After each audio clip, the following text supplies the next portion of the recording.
Social media पे जो शायरों का जो वायरल हुआ है, मेरे ख्याल में जॉन की वजह से ही हुआ है। ये मैंने 2-3 दफ़ा कहा है कि मेरे मिजाज के मुताबिक नहीं है। उमैर नजमी जो है ना, वो जब उनको पढ़ता है तो वो इरफान सिद्दीकी पढ़ना ज़्यादा अच्छा लगता है। तो फिर वो जो इस तरह के शेर कहते हैं कि आदमी कोई पुष्पा तो नहीं झुकेगा, तो इस तरह के भी तो मिजाज की तर्जुमानी नहीं करते ना। मीर ने कहा था कि शेर मेरे हैं को खवास पसंद, पर मुझे गुफ्तगू अवाम से है। जॉन से आप जो है वो आप कहते हैं कि आपके मिजाज की तर्जुमानी नहीं करते, उसकी क्या वजह है? जॉन को तो लोग मानते हैं, और मेरे ख्याल में सोशल मीडिया पे जो शायरों का जो वायरल हुआ है, मेरे ख्याल में जॉन की वजह से ही हुआ है। जी। तो आप क्यों नहीं उनको आप ये समझते कि वो आपके मिजाज की तर्जुमानी नहीं करते? या मेरे ख्याल में कहीं आपने ये भी कहा कि वो शायर नहीं है। मैंने शायर ना होना का तो मैंने कभी, ये तो मैं क्यों कहूँगा, हम्म, मैं कह ही नहीं सकता। ये तो अगर कहीं है तो मुझे दिखा दें। ऐसा हम्म, नहीं हो सकता कि मैंने ये कहा हो कि जॉन शायर नहीं है, ये हम्म, नहीं हो सकता। जॉन शायर है, भरपूर शायर है। हम्म। ये मैंने 2-3 दफ़ा कहा है कि मेरे मिजाज के मुताबिक नहीं है। और आपने मुझसे मनवाना ही क्यों है? मैं कौन हूँ? नहीं, जॉन मैं कहाँ ये है और मैं जानना कहाँ? चाह रहा हूँ कि इसकी वजह क्या है, कि मतलब क्यों आपकी मिजाज की तर्जुमानी नहीं कर रहा? वो बहुत से लोगों की मिजाज की मिजाज की तर्जुमानी तरफ कर। आने का मतलब, आपकी बात काट रहा हूँ मैं, आपका पॉइंट मुझे समझ आ गया। हम्म, कुछ शायर होते हैं जिनके अशार पढ़कर आपको लगता है कि मैं ये अशार बार बार पढ़ सकता हूँ, मैं इनके साथ वक्त गुजार सकता हूँ। आप कुछ आपके ना वो, मतलब साइड टेबल पे आपकी उनकी बुक्स पड़ी होती हैं, हम्म, वो उनमें जॉन एलिया नहीं है।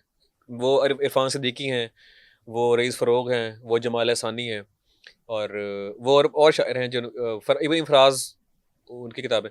तो ये शायर वो हैं जिनको मैं खुद दिल करता है कि इनको पढूं, इनकी इनकी इनकी चीज़ें जो है ना, मुताले में रहे मेरे।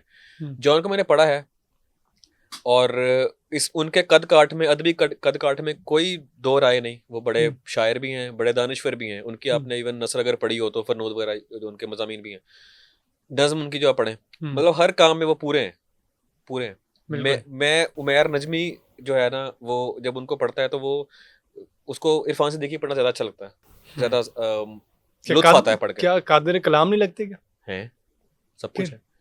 देखिए, एक इंसान, अच्छा फॉर नहीं, एग्जांपल, नेचर अलग अलग है। आपकी मिजाज, नेचर की। हमारा शेरी मिजाज मुख्तलिफ है। हम्म, मतलब मैं अगर कहूँ कि मैं उनकी जगह किसी और शायर को अगर मैं कह रहा हूँ, ये नहीं कह रहा हम्म। कि वो उससे बड़ा अच्छा शायर है, वो मेरे मिजाज के ज़्यादा नज़दीक है। तो फिर वो जो इस तरह के शेर कहते हैं कि आदमी कोई पुष्पा तो नहीं झुकेगा, तो इस तरह के भी तो मिजाज की तर्जुमानी नहीं करते ना।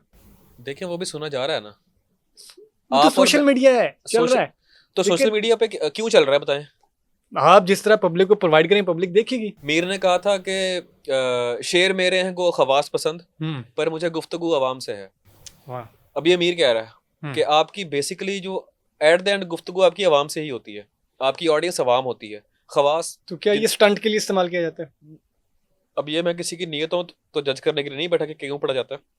नहीं, आप भी लेकिन तो शायर है ना, आप भी तो लोगों के मिजाज की तर्जुमानी कर रहे हैं। आप मुझसे मेरे किसी कलाम, ऐसे किसी कलाम के बारे में पूछेंगे तो मैं जवाब दूंगा। मैं किसी के कलाम के बारे में राय मैं तो कायम नहीं कर सकता ना हम्म, कि ये क्यों कह रहा है। वो किसी को लगता है कि ये कहना चाहिए तो वो कह रहा है, और सुना भी जा रहा है, तो ठीक है। इसमें इसमें कौन सी दो राय है? आप और मैं मिलके अगर रोक भी लें तो क्या सोशल मीडिया से रुक जाएगा? नहीं रुकेगा। वो नहीं रुकेगा। मैं वही कह रहा हूँ कि आप हम्म, जो चीज़ भी जिसको कबूलियत और फिर मकबूलियत हम्म। हासिल होनी होती है ना, वो होती है। वो किसी के तनकीद से, कोई बंद लगाने से वो नहीं रुकेगी, वो फैलेगी। तो आपको नहीं लगता कि इस तरह भी सोशल मीडिया से जो मयार है अदब का वो गिर जाता है? वही बात मैं आपसे बार बार सवाल पूछ रहा हूँ, वो मेयार तय कौन कर रहा है हम्म, फिलहाल? तो ये तो आप लोग हैं, आप लोगों में से ही लोगों ने तय करना है लिमिट्स। नकाद, हम्म। नकाद करेगा। तो आपको पता कि किसने करना है। मैं वही कह रहा हूँ कि जैसे आपने अभी चैनल्स की बात की, हम्म। एक इदारा है पैमरा, जी बिल्कुल। ठीक है, वो नोटिस ले लेता है जो भी कोई ऐसी बात होती है कि जो आपने कोई किया है। शायरों या अदब के लिए कोई इदारा है आपके ख्याल में जो एग्जाम ये होना तो नोटिस ले चाहिए। सके कि ये आपने ये क्यों पढ़ दिया कहीं? होना तो चाहिए। होना चाहिए। होना तो चाहिए। अदब की भी तो मतलब लिमिट्स होनी चाहिए कि आप बस इस आप तरह। फिर सरकारी इदारा कोई बना के शायरों को कहें फिर लिखें, फिर आपके यकीन माने आपके पास 3 या 4 चीज़ रह जाएगी लिखने के लिए। तो क्वालिटी वाली तो होगी ना। क्वालिटी वाली भी नहीं होगी, वो सिर्फ क्वालिटी। कसीदाबाजी रह जाएगी, कसीदा गोई रह जाएगी। नहीं नहीं। फलां का कसीदा है, फलां का कसीदा है, तो वो सारे दरबारी शायर आपको मिल जाएंगे। अब ये इनहराफ की जो बात कर रहे थे ना, ये सारे इनहराफ क्यों करते हैं? हम्म, उस रविश से इनहराफ करते हैं, जो रविश जिसको हम कहते हैं कि मैं उस रास्ते से, मतलब जो रास्ता आम हो जाए, हम्म, कि जो रास्ता आम हो जाए मैं उससे बच के चलता हूँ, मैं उससे बच के चलता हूँ जो रास्ता आम हो जाए। ये मिसरा एक बड़ा हम्म, हमारे शायर। तो हर शायर ये चाहता है कि उसकी अलहदा से एक शनाख्त हो, पहचान हो। उसको ये ना कहा जाए कि ये वैसा है या ये इस तरह दिखता है या ये दोनों एक जैसे हैं। हम्म, तो उसमें कई लोग जब मुख्तलिफ राह लेते हैं ना, तो वो राह बाज़ औक़ात बहुत ही मुख्तलिफ होती है। बहुत ही हाँ, हाँ, ये ये चीज़ आप कहना हाँ, चाह रहे हैं ना? हाँ। तो मैं वही कह रहा हूँ, सिर्फ़ रास्ता मुख्तलिफ है। वो हुँ, अभी शायद हमारे मुआशरती और अखलाकी जो रवायात, जो अक़दार है हमारी, उसमें फ़िट नहीं हो रहा अभी। हुँ, अच्छा, बहुत सारी ऐसी चीज़ें हैं जो आज से 10 साल पहले, जो आज काबिल कबूल है, आज से 10 साल 20 साल पहले ना होती।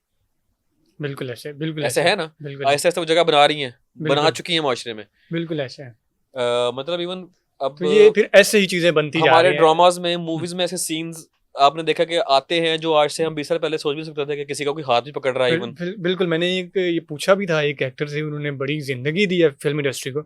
मैंने उनसे पूछा था कि पहले जो ड्रामे चलते थे, फैमिली में बैठ के हम देखते थे, इवन कि घर वाले ये समझते थे कि ये जो है हमारे बच्चों की तरबियत हो रही है। आजकल तो फैमिली में बैठ के देखा नहीं जाता, अकेले नहीं देखा जा सकता ऐसे ड्रामे। उसने फिर कहा था कि जब चीज़ें कमर्शियलाइज़ हो जाए ना, हुँ, तो फिर ऐसे ही होता है, आपने खुद ही जवाब दे दिया अपनी बात का। कमर्शियलाइज़ हो गई हैं चीज़ें। अदब अदब तो नहीं, लेकिन अदबी जो हमारी तो तकारीब हैं, हुँ, एक्टिविटीज़ जो है ना, वो काफ़ी हद तक कमर्शियलाइज़ हैं।